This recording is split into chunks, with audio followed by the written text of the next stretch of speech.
Ahakoa ngā kome a te marea Māori e pāna ki te pire takutai moana, kei te kaha tautoko te rohe pōti o Tāmaki Makaurau i te pire me tō rātou tangata me Peter Sharples hoki.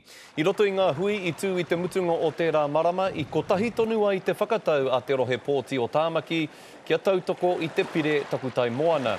Hei tā rātou, kei te mahi nui e tahi rāwaho ki te whakanano i tēnei pire. Me he mea, kaore tātou e pōti mō tēnei, i roto i te pārimata e nai nei, e kore rawa e whakahokia mai e te Pākehā. Ko kore rawa atu.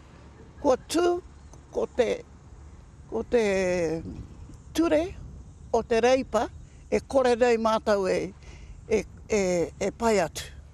Kei te kaha tautoko hoki te rohe pōti o Tāmaki i te rōpū tō Rangapū Māori.